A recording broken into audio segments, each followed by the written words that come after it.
నమస్తే 3RR news కు స్వాగతం. నేను సుధా. వార్తల ముందుగా ముఖ్యాంశాలు. నేటి నుంచి వృద్ధుల పెన్షన్ అమలు.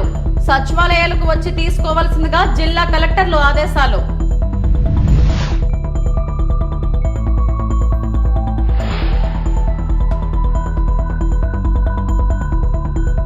విశాఖలోని చైతన్య కళాశాల డిప్లొమా విద్యార్థిని ఆత్మహత్య కేసులో పలు కీలక అంశాలు.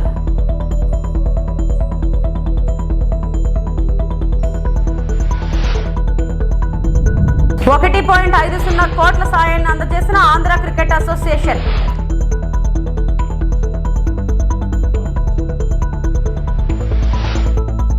సాయిబాబా విగ్రహ ప్రతిష్టలో పాల్గొన్న పసుపులేటి. బోగోలు మండలం విశ్వనాథరావుపేటలోని శ్రీ షిరిడి సాయిబాబా మందిరంలో విగ్రహ ప్రతిష్టాపన కార్యక్రమంలో పసుపులేటి సుధాకర్ పాల్గొన్నారు. ఈ సందర్భంగా బాబా వారికి ప్రత్యేక పూజలు నిర్వహించారు. కావలి నియోజకవర్గం ప్రజలు ఆయురారోగ్యాలతో ఉండాలని, పాడి పంటలు సస్యశ్యామలంగా పండి కావలి నియోజకవర్గం అభివృద్ధి చెందాలని కోరుకున్నారు. ఈ సందర్భంగా ఆలయ కమిటీ సభ్యులు పసుపులేటి సుధాకర్ కు ఆలయ మర్యాదలతో స్వాగతం పలికారు.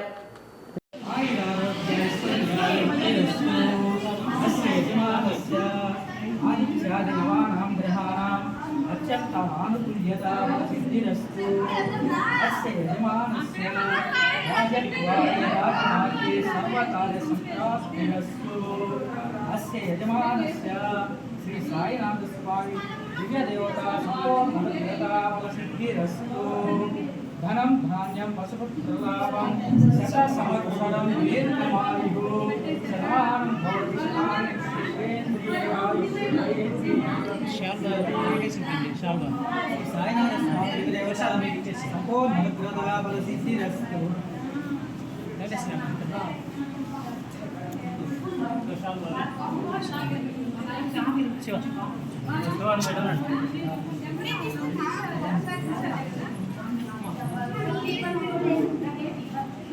కావలి టీడీపీ, జనసేన, బీజేపీ ఉమ్మడి అసెంబ్లీ అభ్యర్థి కావ్య కృష్ణారెడ్డి ఏ వార్డుకెళ్లినా పెద్ద ఎత్తున అభిమానం చూపుతున్న ప్రజలు. కావలి పట్టణం 19వ వార్డులో cluster incharge Manava Ravichandar, ward incharge Egeri Chandrasekhar, ward నాయకుల ఆధ్వర్యంలో కావ్య కృష్ణారెడ్డికి ఘన స్వాగతం లభించింది. బుడంగుంట రైల్వే గేట్ వద్ద స్వాగతం పలికిన వార్డు నాయకులు మరియు ప్రజలు. మహిళలు హారతుల పట్టి స్వాగతం పలకగా బాణాసంచా పేలుస్తూ పూలవర్షం కురిపిస్తూ అభిమానులు సందడి చేశారు. స్థానిక మసీదులో నిర్వహించిన ప్రార్థనల్లో పాల్గొన్న కావ్య కృష్ణారెడ్డి ప్రతి ఒక్కరిని ఆప్యాయంగా పలకరిస్తూ సమస్యలు వింటూ పరిష్కార మార్గాలు చూపుతూ జన నీరాజనాలు అందుకుంటున్న కృష్ణారెడ్డి 19వ వార్డులో మంచినీటి సమస్య తీరుస్తానని, రోడ్లు డ్రైనేజీ సమస్యలు తీరుస్తానని హామీ. 10 ఎకరాల్లో ముస్లింల కోసం శ్మశాన వాటిక ఏర్పాటు చేస్తామని, ఉర్దూ పాఠశాల ఏర్పాటు చేస్తామని హామీ. భారీగా విచ్చేసిన జనంతో కిక్కిరిసిన రోడ్లు. ఇద్దరు ఆడపిల్లలు ఉంటే 3,000 రూపాయలు, ముగ్గురు ఉంటే 4,500 రూపాయల లెక్కన ప్రతి నెల కూడా ఈ రోజున కూడా వృద్ధులకు అందరికి కూడా 50 సంవత్సరాలు నిండిన ప్రతి ఒక్కరికి కూడా 4,000 రూపాయలు పెన్షన్ ఇచ్చే పథకాన్ని తీసుకుపోయే కార్యక్రమాన్ని బాబు గారు ప్రవేశపెట్టబోతున్నారు. కాబట్టి తప్పకుండా తెలుగుదేశానికి ఓటేపించాల్సినటువంటి బాధ్యత అందరి మీద ఉందని కూడా ఈ సందర్భంగా మీకు అందరికి కూడా తెలియజేస్తున్నా. ప్రతాప్ కుమార్ రెడ్డికి ఓట్లేసి గెలిపించారు. ఏ ఒక్క రోజు కూడా ఈ ప్రాంత అభివృద్ధికి నోచుకునేటువంటి వ్యక్తికి మీరు మనందరం కూడా ఓట్లేసి గెలిపించాం. ఇక్కడ ఉన్నటువంటి 19వ వార్డులో డ్రింకింగ్ వాటర్ సమస్య ఉంది, డ్రైనేజ్ వ్యవస్థ అస్తవ్యస్తంగా ఉంది, రోడ్లు కనెక్టివిటీ సక్రమంగా లేదు, ఇళ్ల స్థలాలు ఉన్నప్పటికీ కూడా కాలనీ లేక ప్రజలందరూ కూడా ఇబ్బందులు పడుతున్నారు. లేదంటే ఇళ్ల స్థలాలు కావాల్సింటే ఎక్కడో హామీ ఇస్తున్నా. ఒక అవకాశం నాకు కల్పించండి, ఈ ప్రాంత అభివృద్ధి కోసం నేను కృషి చేస్తానని కూడా మీకు అందరికి కూడా తెలియజేస్తూ, అదేవిధంగా మనం బాబు గారు ముఖ్యమంత్రి అయితే ఈ రోజు ఉన్న పథకాలతో పాటు కొత్తగా ఎన్నో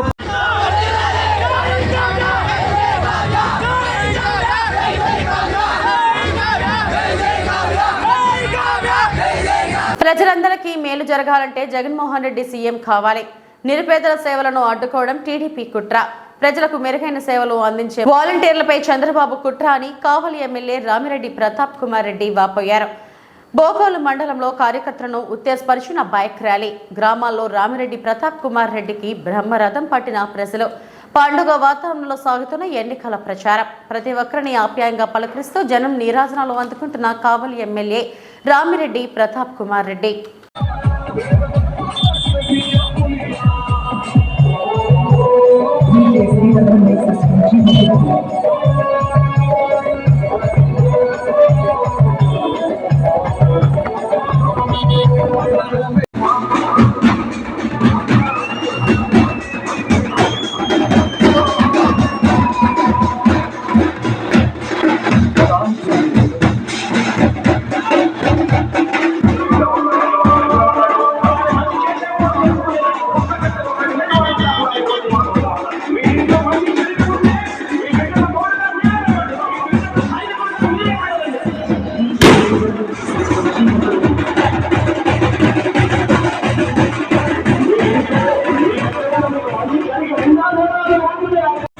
కూర్చున్నాడు. జగనన్న తర్వాత జగనన్న అంతటి వాడు విజయసాయన్న. అది మన అదృష్టం. ఈరోజు మన ప్రాంతాన్ని అభివృద్ధి చేసుకునే దానికి డైరెక్ట్గా మనకి విజయసాయన్న మనతో ఉన్నాడు. కాబట్టి అటువంటి వ్యక్తిని మంచి మెజార్టీతో గెలిపించి విజయసాయన్నకి కూడా మనం విజయసాయన్నని జగనన్నకి గిఫ్ట్గా ఇవ్వాలని కూడా కోరుకుంటున్నాం. అదేవిధంగా మూడోసారి నాకు జగనన్న ఆశీర్వాదంతో టికెట్ కావడం జరిగింది. మీరు 2 సార్లు 2014, 2019లో కూడా నన్ను ఆశీర్వదించారు. ఈరోజు మూడోసారి కూడా తప్పకుండా ఆశీర్వదించి మంచి మెజార్టీతోటి జగనన్నకి కానుకగా ఇవ్వాలి, మరి మన గ్రామాన్ని కూడా అభివృద్ధి చేసుకోవాలని తెలియజేస్తున్నాం. అదేవిధంగా ఇక్కడ మాతయ్య అన్న మొదటి నుంచి కూడా మనకు అధికారం రాగానే మా ఊరికి ఒకటి చేయాలి, రోడ్డు ఒకటి వేయాలి అని అడుగుతున్నాడు. అదేవిధంగా ఈ రోడ్డుని కూడా కంప్లీట్ చేయడం జరిగింది. అదేవిధంగా ఇంటర్నల్ రోడ్స్ కూడా కొన్ని చేయించడం జరిగింది.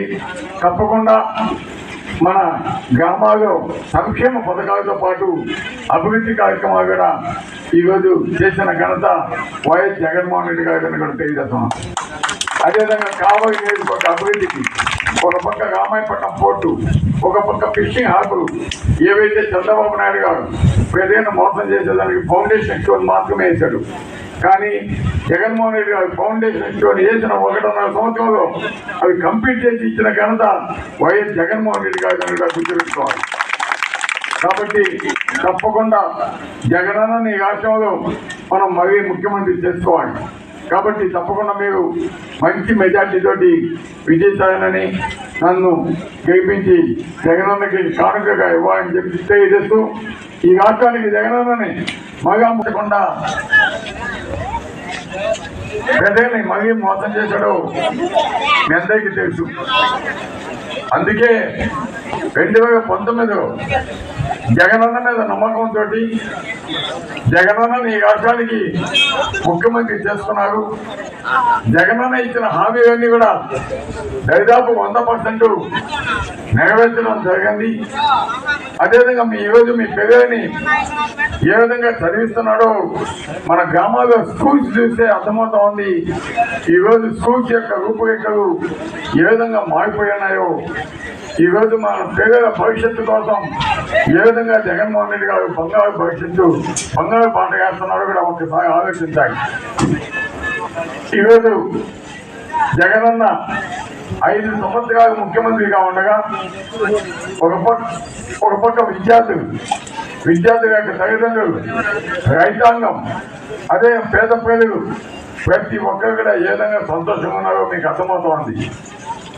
ఈరోజు మనం చూస్తున్నాం, జగనన్న ఒకటే చెప్పాడు, మనం ఇచ్చే పథకాలు పేదవాడిని చూడండి, పార్టీలు చూడొద్దు అని మనకి చెప్పడం జరిగింది. మన నాయకులు కూడా గ్రామాల్లో ప్రతి ఒక్క పేదవాడికి కూడా అందించడం జరిగింది. ఈరోజు ఆ విధంగా అందించడమే ఈరోజు జగనన్నకి శ్రీరామకృష్ణని కూడా నేను తెలియజేస్తున్నాను. ఈరోజు జగనన్న ఒకటే చెప్తున్నాడు, ఈరోజు మనం పేదల పక్క పోరాటం చేస్తున్నాం. చంద్రబాబు నాయుడు గారు పెత్తందారి వైపు పోరాటం చేస్తున్నాడు. ఈ యుద్ధంలో మనం పేదల పక్క ఉన్నాం కాబట్టి తప్పకుండా పేద ప్రజలే మనకి సైనికులుగా ఉంటారు, మనల్ని కాపాడుతారు అనే ఒక గట్టి నమ్మకంతో ఈరోజు జగన్మోహన్ రెడ్డి గారు ఉన్నారని కూడా తెలియజేస్తున్నాను. ఆ నమ్మకాన్ని ఒమ్ము చేయకుండా ప్రతి ఒక్క పేదవాడు కూడా ఎవరైతే జగనన్న ఇచ్చిన పథకాల ద్వారా అభివృద్ధి గురించి ముందు ప్రతి ఒక్కరు కూడా మీరు ఆశీర్వదించండి. తప్పకుండా ఈ రాష్ట్రాన్ని అభివృద్ధి పదంలోకి పంపేదానికి జగనన్న ఈ రాష్ట్రానికి మళ్ళా ముఖ్యమంత్రి చేసుకోవాల్సిన ఆవశ్యకత ఉందని కూడా తెలియజేస్తున్నాం. పల్నాడు జిల్లా సావల్లిపురం మండల కేంద్రంలో గుంటూరు కర్నూలు జాతీయ రహదారి పక్కన సుచరిత ఎడ్యుకేషన్ సొసైటీ వారి ఆధ్వర్యంలో ప్రజలకు వేసవి తప్పాన్ని తీర్చేందుకు గత 15 సంవత్సరాల నుండి మంచినీటి చలవేంద్రాలను ఏర్పాటు చేయడం అభినందనీయమని మండల ప్రజలు అభినందిస్తున్నారు. ఈ సందర్భంగా సుచరిత ఎడ్యుకేషనల్ సొసైటీ వారి శ్రీరామ పబ్లిక్ స్కూల్ అధినేత కేవీఆర్ మోహన్ చాంతు మాట్లాడుతూ వేసవి కాలంలో ప్రజల దాహార్తిని తీర్చేందుకు ఈ చలవేంద్రాలను ఏర్పాటు చేస్తున్నామని అన్నారు. మంచినీటితో పాటు వారంలో 2 రోజులు అల్లం కొత్తిమీరలు కలిపిన చిక్కని మజ్జిగను ప్రజలకు పంపిణీ చేస్తున్నట్టు ఆయన తెలిపారు. చలవేంద్రం ప్రారంభించిన సందర్భంగా ప్రజలందరికీ ఒక విజ్ఞప్తి చేయాలనుకుంటున్నాను. సావల్యాపురంలో శ్రీ రామా పబ్లిక్ స్కూల్ అధినేత శ్రీ మోహన్ చంద్ గారు గత 15 సంవత్సరాలుగా సావల్యాపురంలో మంచినీళ్ళ కేంద్రం చలవేంద్రం పెట్టి వచ్చిపోయే బాటచారులకు ఇక్కడ నివసిస్తున్నటువంటి కొంతమంది వ్యక్తులు అందరూ కూడా ఈ యొక్క చలవేంద్రానికి ఇచ్చేసి ప్రతిరోజు మంచినీరు తాగి వారి దాహార్తిని తీర్చుకుంటూ వారి దాహార్తి చాలా సంతోషిస్తూ ఉన్నారు. బాటచారులు అయితే డబ్బాలు కూడా పట్టుకొని పోయి వాళ్ళు మంచినీళ్ళు తీసుకొని పోతారు. ఎంతో ప్రజలకు ఉపయోగకరంగా మరి ఈ యొక్క కార్యక్రమాన్ని నిర్వహిస్తున్నటువంటి రామా పబ్లిక్స్ అధినేత శ్రీ కరణచంద్ర మోహన్ గాంధీ గారికి మా సావల్యాపురం గ్రామం తరఫున ప్రజలందరి తరఫున వారికి అభినందనలు తెలియజేస్తూ ఉన్నాను. ఇలాంటి కార్యక్రమాలని స్ఫూర్తిగా తీసుకొని ప్రతి ఒక్కరు కూడా ఈ ఎండాకాలంలో ప్రతి ఒక్కరు దాహం తీర్చడానికి విరివిగా చలవేంద్రాలు నిర్మించి ప్రజల యొక్క దాహాన్ని తీర్చడం చాలా మంచిదని ఈ సందర్భంగా నేను అందరికీ విజ్ఞప్తి చేస్తూ ఉన్నాను. మరి ఇలాంటి మోహన్ చంద్ గాంధీ గారు లాంటి వ్యక్తులు మరి ఎందరో మంది ఉండి ఇలాంటి చలవేంద్రాలు పెట్టి ప్రజలని వేసవి కాలం నుంచి మరి దప్పికని తీర్చడానికి ముందుకు రావాలని కోరుకుంటూ ఈ యొక్క సమావేశాన్ని నన్ను ఆహ్వానించిన కుప్పం నియోజకవర్గానికి చెందిన పలువురు టీడీపీ సీనియర్ నేతలు వైఎస్ఆర్సీపీ అధ్యక్షులు ముఖ్యమంత్రి వైఎస్ జగన్మోహన్ రెడ్డి సమక్షంలో వైఎస్ఆర్సీపీలో చేరారు. మేమంతా సిద్ధం బస్ యాత్రలో భాగంగా అమ్మగారిపల్లి స్టే పాయింట్ వద్ద ముఖ్యమంత్రి వైఎస్ జగన్ సమక్షంలో కుప్పం నియోజకవర్గానికి చెందిన ఉమ్మడి చిత్తూరు జిల్లా మాజీ ZP chairman M Subrahmanyam Naidu, Krishnamurthy, బేతప్పలు వైఎస్ఆర్ కాంగ్రెస్ పార్టీలో చేరారు. ఈ మేరకు వారికి సీఎం వైఎస్ జగన్మోహన్ వైఎస్ఆర్సీపీ కండువాలు కప్పి పార్టీలోకి ఆహ్వానించారు. కార్యక్రమంలో మంత్రి పెద్దిరెడ్డి రామచంద్రారెడ్డి, ఎంపీ మిథున్ రెడ్డి, ఎమ్మెల్సీ భరత్ పాల్గొన్నారు.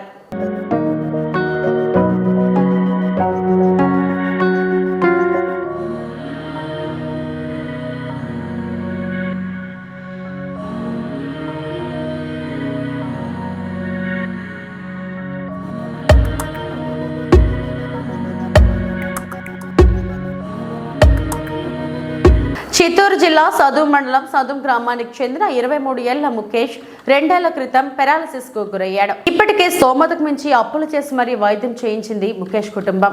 అంతంత మాత్రం ఆదాయంతో కుటుంబాన్ని నెట్టుకొస్తున్న వారికి ముఖేష్ వైద్య ఖర్చులు తలకు మించిన భారమయ్యాయి. అతని వైద్యానికి మరో 15 లక్షలు అవసరం అవుతాయని వారి కుటుంబ సభ్యులు చెబుతున్నారు. సీఎం వైఎస్ జగన్ ను కలిస్తే తప్పక తమకు సహాయం దొరుకుతుందని నమ్ముతున్నామని ముఖేష్ తల్లి ఆశాభావం వ్యక్తం చేశారు. మేమంతా సిద్ధం యాత్రలో సతం వద్ద ముఖేష్ కుటుంబం ముఖ్యమంత్రిని కలిశారు. సీఎం వైఎస్ జగన్ వారిని బస్సు వద్దకు పిలిపించుకొని అతడి ఆరోగ్య పరిస్థితిని గురించి వివరంగా అడిగి తెలుసుకున్నారు. ఖచ్చితంగా ప్రభుత్వం ఆదుకుంటుందని వారికి భరోసా ఇచ్చారు. ముఖేష్ వివరాలను తీసుకోవాలని ఆరోగ్యశ్రీ అధికారులను సూచించారు. ముఖ్యమంత్రి ఇచ్చిన భరోసాతో తమ బిడ్డకు వైద్యం జరిగి మామూలు మనిషి అవుతాడనే నమ్మకం కలిగిందని ఆ కుటుంబం నమ్మకంగా ఉంది. మా తమ్ముడికి ఇన్ఫెక్షన్ వచ్చింది. లాస్ట్ 6 months నుంచి పెరాలసిస్ టైప్ లో వచ్చింది. దానికోసం వైరస్ కన్ఫర్మ్ చేసినారు. అంటే న్యూరాలజీ ప్రాబ్లం ఉంది సార్. సిమ్స్ కి వెళ్తే వెంగమ్మ మేడం కూడా మీరు వేలూరుకి వెళ్ళాలి అన్న. 2017 నుంచి ట్రీట్మెంట్ చేస్తాను. మా దగ్గర ఉన్న డబ్బులు మా ఇల్లు మొత్తం అమ్ముకుని చూపించినాము. అయినా కానీ డబ్బులు సరిపోవడం.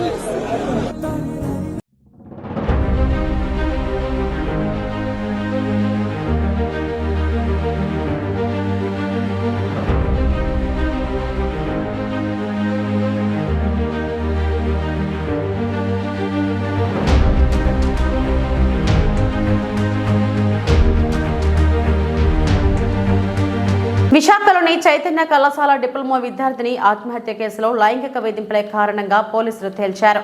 అలాగే కళాశాల యాజమాన్యం నిర్లక్ష్యం కారణం కూడా విద్యార్థిని మృతికి మరో కారణమని నిర్ధారించారు.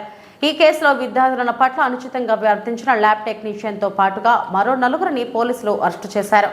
మంగళవారం పోలీస్ సమావేశ మందిరంలో ఏర్పాటు చేసిన మీడియా సమావేశంలో డీసీపీ 1 మణికంఠ వివరాలను తెలియజేశారు. డిప్లొమా విద్యార్థిని గత నెల 28 రాత్రి తన తండ్రికి తాను చదువుతున్న కాలేజీలో విద్యార్థులపై లైంగిక వేధింపులు జరుగుతున్నట్టు వాట్సాప్ మెసేజ్ పెట్టి అర్ధరాత్రి తాను ఉంటున్న హాస్టల్ బిల్డింగ్ పై నుండి క్రిందకు దూకి ఆత్మహత్య చేసుకున్న సంగతి తెలిసిందే. ఈ మేరకు పోలీసుల దర్యాప్తులో భాగంగా హాస్టల్ విద్యార్థులను విచారించారు. ఈ విచారణలో పలు విషయాలు వెలుగులోకి వచ్చాయి. చైతన్య ఇంజనీరింగ్ కాలేజీలో కెమిస్ట్రీ ల్యాబ్ టెక్నీషియన్గా పనిచేస్తున్న నూనెల శంకర్రావు విద్యార్థినుల పట్ల అనుచితంగా ప్రవర్తించినట్టు తేలింది. అలాగే విద్యార్థిని ఆత్మహత్యకు ముందు అనగా గత నెల 28వ తేదీ ఉదయం విద్యార్థిని టిఫిన్, లంచ్, స్టడీ క్లాసులకు, డిన్నర్కు రాకపోయినా వార్డెన్ గానీ కాలేజ్ ప్రిన్సిపల్ గానీ గుర్తించలేదు. విద్యార్థిని వెతకడానికి ఎటువంటి చర్యలు తీసుకోలేదు. ఉదయం నుంచి కనిపించకపోయినా పోలీసులకు గానీ ఆమె తల్లిదండ్రులకు గానీ సమాచారం ఇవ్వలేదు. గర్ల్స్ హాస్టల్ 3rd ఫ్లోర్ పై హాస్టల్ వార్డెన్కు రూమ్ కేటాయించి నిబంధనలకు విరుద్ధంగా ఆమె భర్తను కూడా అందులో ఉండడానికి అనుమతించారు. ఈ కారణాలతో chemistry lab technician Nunela Shankar Rao, hostel warden Vantapathi Usharani, diploma college principal Gullipalli Bhanu Praveen, management Shankar Varma, hostel warden భర్త వంటపతి ప్రదీప్ కుమార్లను కేసులో చేర్చి అరెస్టు చేశామని డీసీపీ మీడియా సమావేశంలో తెలిపారు. విద్యార్థిని మొబైల్లో కొంత డేటా డిలీట్ అయి ఉందని గుర్తించామని, అందుకే మొబైల్ను ల్యాబ్కు పంపించామన్నారు. ఆ డేటా వచ్చిన తర్వాత ఈ కేసులో మరింత ముందుకు వెళతామని చెప్పారు. మృతురాలపై ఎటువంటి గాయాలు లేవని, కావున ఇది హత్య లేదా ఆత్మహత్య అని లోతైన దర్యాప్తు చేస్తున్నామన్నారు. నేను Visakhapatnam DCP law and order 1 ఈరోజు మీ ముందుకు రావడం జరిగింది. ఇటీవల 28-29 intervening night Chaitanya engineering college Kommadi దగ్గర ఒక 17-year-old గర్ల్ స్టూడెంట్ మూడవ అంతస్తు పైనుంచి దూకి చనిపోవడం జరిగింది. ఈ విషయమై మనము ఎఫ్ఐఆర్ రిజిస్టర్ చేసి గత 4 రోజులుగా ఇన్వెస్టిగేషన్ జరిపాము.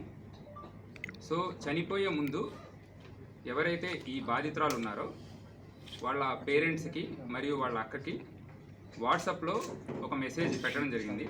ఆ మెసేజ్ సారాంశం ఏంటంటే, తను ఏదైతే సరే కాలేజీలో డిప్లొమా ఫస్ట్ ఇయర్ చదువుతుందో ఆ కాలేజీలో కొంతమంది ఫ్యాకల్టీ అండ్ స్టూడెంట్స్ ఎవరి పేరు మెన్షన్ చేయకుండా పెట్టడం జరిగింది. సెక్సువల్ హెరాస్మెంట్ చేస్తున్నారు. సో ఇది ఎవరైనా చెప్దామంటే ఫ్యాకల్టీ కూడా కోఆపరేటివ్గా లేరు. తను కాలేజీకి వెళ్ళడమే కష్టంగా ఉంది. సో ఇది నేను ఎవరికి చెప్పలేని పరిస్థితిలో ఉన్నాను. నేనే కాదు, కాలేజీలో మిగతా అమ్మాయిలు కూడా ఇబ్బంది పడుతున్నారు. ఈ విషయమై నేను చెప్పే బదులు నేను కనుక సూసైడ్ చేసుకుంటే అందరికీ ఈ విషయం తెలుస్తుంది, ఇంకెవరు నాలా బాధపడరు. ఇది ఆ అమ్మాయి పెట్టిన మెసేజ్ సారాంశం. సో దీనిలో మేము ఇమీడియట్గా కేసు రిజిస్టర్ చేయడం, ఏదైతే సరే కంటెంట్ ఉందో ఆ కంటెంట్ ప్రకారం, వాళ్ళ ఫాదర్ ఇచ్చిన కంటెంట్ ప్రకారం FIR number 167/2024 under sections 305, 354A, 354C, 506 IPC and section 12 of POCSO act, because she is a minor, అందుకని పోక్సో యాక్ట్ వేయడం జరిగింది. అలానే ప్రొహిబిషన్ ఆఫ్ ర్యాగింగ్ యాక్ట్ ఆ సెక్షన్స్ కూడా వేసాము. దీనిలో ఇప్పటి వరకు మేము ఆ కాలేజీలో ఎవరైతే ఉన్నారో అందరూ అమ్మాయిలను, ఎవరైతే డిప్లొమా చదువుతున్నారో వాళ్ళని, అలానే బీటెక్ చదువుతున్న వాళ్ళని కూడా మేము సెపరేట్గా గత 4 రోజులుగా ఎంక్వైరీ చేయడం జరిగింది. వాళ్ళంతా కూడా ఒక వ్యక్తిని సెపరేట్గా చెప్పడం జరిగింది. అతను కెమిస్ట్రీ ల్యాబ్లో టెక్నీషియన్గా పనిచేస్తున్న వ్యక్తి. అతని పేరు శంకర్రావు. ఇతను చేసే పనులు వాళ్ళు విడివిడిగా చెప్పింది ఏంటంటే, కెమిస్ట్రీలో డిపార్ట్మెంట్లో వాళ్ళు ఏదన్నా సరే ఎక్స్పెరిమెంట్ చేస్తున్నప్పుడు ఎక్స్పెరిమెంట్ చేశారా లేదా అని చేతులు పట్టుకొని వాళ్ళ గోల్డ్ టెస్ట్ చేయడం, వాళ్ళకి చాలా క్లోజ్గా వెళ్ళడము, భుజాలు రాసుకోవడము, నెక్స్ట్ ఏమన్నా క్వశ్చన్ చేసినట్లయితే మీకు ల్యాబ్లో మార్క్స్ తగ్గిస్తాను, రికార్డు మార్క్స్ తగ్గిస్తాను, మిమ్మల్ని ఫెయిల్ చేస్తాను అని బెదిరిస్తున్నారని ఆ కాలేజీలో చదివే కొంతమంది విద్యార్థినులు మనకు చెప్పడం జరిగింది. ఇదే కాకుండా ఎవరైతే సరే మృతురాలు ఉన్నారో తన ఫ్రెండ్, తన క్లోజ్ ఫ్రెండ్, తను అన్ని షేర్ చేసుకునే ఒక అమ్మాయి కూడా ఉన్నారు. సో తను కూడా ఈ విషయం చాలా క్లియర్గా చెప్పింది. సో ఇవన్నీ తెలిసిన తర్వాత ఆ వ్యక్తిని మేము అరెస్ట్ చేశాము, అతన్ని కూడా క్వశ్చన్ చేశాము. ఎవరైతే మృతురాలు ఉన్నారో వాళ్ళ ఫోను మరియు ఎక్యూజ్డ్ ఫోను ఇవన్నీ కూడా మేము తీసుకొని ఫర్దర్ అనాలిసిస్ చేస్తున్నాము. ఫోరెన్సిక్ ల్యాబ్ కూడా పంపించాము. దీంతో పాటు కాలేజ్ మేనేజ్మెంట్ నెగ్లిజెన్స్ చాలా క్లియర్గా కనిపిస్తుంది. సో ఒరిజినల్గా చేయాల్సింది ఏదైనా కాలేజీలో ఒక ఎంటైర్ హాస్టల్లో అమ్మాయిలు ఉన్నారంటే ప్రతి ఫ్లోర్కి వార్డెన్లు ఉండాలి, అది కూడా ఉమెన్ వార్డెన్స్ అయి ఉండాలి, ఫ్లోర్ ఇన్ఛార్జ్ ఉండాలి, కిటికీలకి సేఫ్టీ గ్రిల్ ఉండాలి, అవుట్ రిజిస్టర్ ఉండాలి, ఇన్ అండ్ అవుట్ రిజిస్టర్, ఎవరైతే బయటకు వెళ్తున్నారు లోపలికి వస్తున్నారు అనేది ఉండాలి. అలానే సీసీ కెమెరాస్ ప్రాపర్గా పనిచేస్తున్నాయి, బిగించడమే కాదు వాటి మెయింటెనెన్స్ కూడా ప్రాపర్గా ఉందో లేదో అవి ఎప్పుడు చెక్ చేసుకుంటూ ఉండాలి. అలానే ఒక అమ్మాయి ఉదయం పూట మధ్యాహ్నం పూట కాలేజీకి రాలేదు, అటెండ్ అవ్వలేదు, కాలేజీలో ఎక్కడా లేదు అంటే ఇమీడియట్గా పోలీసులకి వాళ్ళ ఫ్యామిలీ మెంబర్స్కి చెప్పాలి. బట్ ఇదే విషయంలో ఉదయం 8:30కి చూసిన తర్వాత అమ్మాయి ఎక్కడుందనే విషయం ఎవరికీ తెలీదు. సో రాత్రి 9:30కి వాళ్ళ పేరెంట్స్కి కూడా ఈ విషయం చెప్పి అప్పటికి కూడా పోలీసులకు ఎటువంటి ఇన్ఫర్మేషన్ ఇవ్వలేదు. ఆ రోజు మేము సీసీటీవీస్ ఎంక్వైరీ చేయడం జరిగింది. అర్ధరాత్రి 12:45 ఆ అమ్మాయి ఫ్లోర్ పైకి ఎక్కేసేసి కంప్లీట్గా ఏవైతే ఉందో ఆ ఫ్లోర్ పైకి ఎక్కేయడం జరిగింది. మరియు పైకి ఏదైతే సరే టెర్రస్ మీదకి వెళ్ళాలో అక్కడ డోర్ ఉంటుంది, దానికి లాక్ కూడా వేయలేదు. ఆ డోర్ లాక్ తీసేసుకొని 3rd ఫ్లోర్కి వెళ్ళి ఈ హెరాస్మెంట్ ఏదైతే ఉందో ఇవన్నీ కూడా తట్టుకోలేక ఆ అమ్మాయి అక్కడి నుంచి దూకి చనిపోవడం జరిగింది. వీటన్నిటి కారణాల వలన కాలేజీకి సంబంధించిన మేనేజ్మెంట్ తరఫున అక్కడ ఉండే వ్యక్తిని, హాస్టల్ వార్డెన్ని మరియు కాలేజీ ప్రిన్సిపల్ను కూడా ఇందులో ఇన్వాల్వ్ చేయడం జరిగింది. సో వీళ్ళందరికీ కూడా శిక్ష పడేలాగా ఫర్దర్ కరోబరేటివ్ ఎవిడెన్సెస్ తీసుకొని మేము ఇన్వెస్టిగేషన్ ముందుకు సాగిస్తాం. ఎన్నికల ప్రచారంలో వైఎస్ఆర్సీపీ భీమిలి అభ్యర్థి దూసుకు వెళ్తున్నారు. మండు టెండర్లో కూడా హుషారుగా ఇంటింటికి వెళ్లి ఎన్నికల ప్రచారం నిర్వహిస్తున్నారు. భీమిలి నియోజకవర్గం 5వ వార్డు అధ్యక్షులు వైఎస్ఆర్సీపీ రాష్ట్ర సహాయ కార్యదర్శి హనుమంతరావు ఆధ్వర్యంలో కార్పెంటర్స్ కాలనీలో ప్రచారం నిర్వహించారు. ఈ కార్యక్రమానికి మాజీ మంత్రి భీమిలి అభ్యర్థి అవంతి శ్రీనివాస్ పాల్గొన్నారు. ఈ సందర్భంగా ప్రజలతో మాట్లాడుతూ వైఎస్ఆర్సీపీ ప్రభుత్వంలో అందించిన అభివృద్ధి సంక్షేమ ఫలాలను వివరిస్తూ ప్రజలను ఓట్లు అడుగుతున్నారు. సంక్షేమం అభివృద్ధి కొనసాగాలంటే ఫ్యాన్ గుర్తుపై ఓటేసి మళ్లీ ముఖ్యమంత్రిగా జగన్మోహన్ రెడ్డిని గెలిపించాల్సిందిగా అభ్యర్థించారు. ఈ కార్యక్రమంలో జీసీఎస్ కన్వీనర్ పోతిన సురేష్, బండారు శివలక్ష్మి, మారుతి ప్రసాద్ తదితరులు పాల్గొన్నారు. మన కాలనీ ఇంత సస్యశ్యామలం అయిందంటే 2009లో మన అవంతి శ్రీనివాసరావు గారి గెలుపు కొరకు గత 2 పర్యాయాలు కొన్ని వందల కోట్ల రూపాయలతో మరి స్కీములు కానీ, స్టాటెడ్ హౌసెస్ స్కీమ్ కానీ, ఎల్పిసిలు కానీ, మరి కాలువలు కానీ, కరెంటు కానీ, కొలాయిలు కానీ అనేక అభివృద్ధి చేసినటువంటి కన్నుడు మన అవంతి శ్రీనివాసరావు గారు. ఈరోజు మన ప్రాంతానికి, మన గడపకు, మన ఇంటికు అవంతి శ్రీనివాసరావు గారు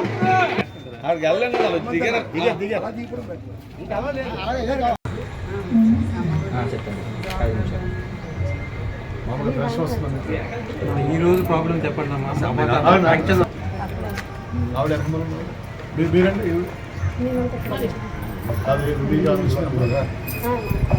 ఎలా ఉంది పరిపాలన? బాగుంది.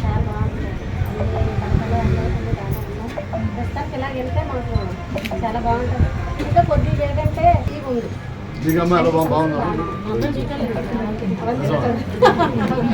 అందుకే అంటున్నాను, చదువు విషయంలో కాదు, డబ్బు విషయంలో బాగానే ఉన్నాయి. మనం ఏమైనా ప్రభుత్వం వస్తే మనం ఇచ్చాల్సిన కావాలంటే చంద్రబాబు చాలా అదే మొన్న ఎలక్షన్ కమిషన్ ఛాన్స్ ఎంపీడీఓకు వినతి పత్రం అందజేసిన శృంగవరపుకోట నియోజకవర్గ ఉమ్మడి పార్టీ ఎమ్మెల్యే అభ్యర్థి కోళ్ల లలిత కుమారి. నిన్న అనగా మంగళవారం ఎలకోట మండల ఎంపీడీఓ గారికి వినతి పత్రం అందజేసిన శృంగవరపుకోట నియోజకవర్గ ఉమ్మడి పార్టీ ఎమ్మెల్యే అభ్యర్థి కోళ్ల లలిత కుమారి మరియు జామి వేపాడ కొత్తవలస ఎస్కోట మండల నాయకులు కూడా తమ మండల ఎంపీడీఓకి వినతి పత్రం ఇవ్వడం జరిగింది. సచివాలయం సిబ్బంది, గ్రామ కార్యదర్శులతో పెన్షన్ల పంపిణీ చేయకపోవడానికి నిధుల కొరతే కారణం కానీ ఎన్నికల కమిషన్ తెలుగుదేశం కాదని ఎన్నికల కోడ్కు విరుద్ధంగా 13,000 కోట్ల రూపాయల డబ్బును గుత్తేదారులకు పేమెంట్ చేశారన్నారు. వృద్ధులు, వికలాంగులు, ఇతర పెన్షన్ లబ్ధిదారులకు ఇంటి వద్దకే పెన్షన్లు అందించేలా చర్యలు తీసుకోవాలి. వాలంటీర్లకు బదులుగా ప్రత్యామ్నాయ ఏర్పాట్లు చేయాలి. ఎన్నికల కోడ్ అమల్లో ఉన్న నేపథ్యంలో నేరుగా నగదు పంపిణీ చేసే కార్యక్రమాల నుండి వాలంటీర్ వ్యవస్థను తప్పిస్తూ ఎన్నికల కమిషన్ ఆదేశాలు జారీ చేసింది. వారికి ప్రభుత్వం అందించిన సెల్ ఫోన్లు, సిమ్ కార్డులు తక్షణమే స్వాధీనం చేసుకోవాలని ఆదేశించింది. ఈ నేపథ్యంలో పెన్షన్లను సచివాలయ సిబ్బంది ద్వారా పంపిణీ చేయనున్నట్లు ఆదేశాలిచ్చారు. ఆ పెన్షన్లను సచివాలయ సిబ్బంది ద్వారా ఇళ్ల వద్దనే పంపిణీ చేయాలి. రాష్ట్రంలో ఉన్న సచివాలయ సిబ్బంది, గ్రామ కార్యదర్శుల సేవలను వినియోగించుకోవచ్చని, లబ్ధిదారులకు ఇళ్ల వద్దనే అందించాలని కోరారు. నమస్కారాలు. ఇవాళ పేదవాళ్ళ బ్రతుకులతో ఈ జగన్మోహన్ రెడ్డి ఆడుకుంటున్నాడు అనడానికి 1వ తారీఖు పెన్షన్ ఇవ్వాల్సిన ఈ ప్రభుత్వం చేతగాని ప్రభుత్వం ఎన్నికల కమిషనర్ ఆదేశాలు ఇచ్చిన ఈ రోజుకి ఇంకా గ్రామాల్లో పేదవాళ్ళ పెన్షన్ ఇవ్వలేకపోవడం ఇది చాలా దురదృష్టం.